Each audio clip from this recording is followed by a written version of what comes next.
Les lignes bougent au nord de l'Irak. L'armée a lancé une offensive à la mi-avril. Offensive qui est toujours en cours. Bagdad intervient pour chasser les forces du PKK qui opèrent dans le secteur. À plusieurs reprises, déjà, le Parlement et le gouvernement irakien ont dénoncé les opérations de poursuite menées par la Turquie dans la région.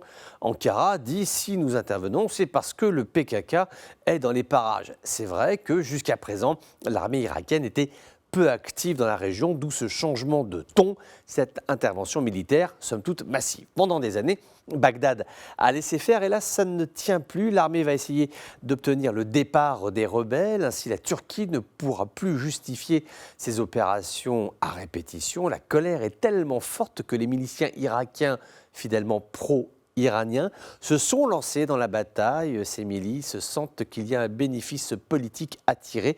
L'objectif étant de dire, regardez, grâce à nous, entre autres, le PKK a plié bagages et l'armée turque ne se permet plus d'intervenir comme si elle était chez elle. Les milices pro-iraniennes donc, mais pas seulement, et c'est là que le dossier se complique, la présence des pasdaran aussi, des gardiens de la révolution iranienne, qui a été documentée cette présence. Les services secrets américains viennent de déclassifier des éléments démontrant que l'Iran s'intéresse au nord de l'Irak. Des attaques sont attribuées aux pasdaran, notamment une base militaire au début du mois dans la province de Nivin.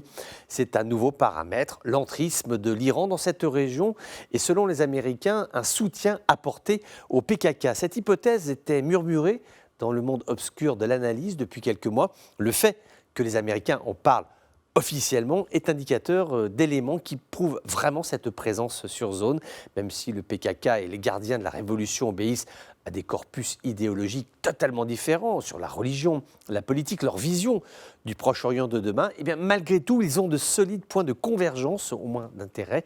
Deux ennemis communs, déjà, la Turquie, les États-Unis, qu'ils veulent voir tous les deux quitter le Proche-Orient et se retrancher derrière leurs frontières respectives. Ils ont également en détestation le monde occidental ou pro-occidental. Rappelons que le PKK est un groupe terroriste, marxiste, léniniste, stalinien, c'est vraiment la gauche de l'extrême gauche. Ils combattent la Turquie depuis des décennies. La Turquie, membre de l'OTAN, et candidate à l'Union européenne. Bref, le diable en personne, et du côté iranien, ce n'est guère mieux. En tout cas, cette offensive militaire irakienne a le mérite de nous rappeler combien cette région est stratégique. C'est un point de conflagration et d'achoppement entre l'Irak, la Turquie et l'Iran.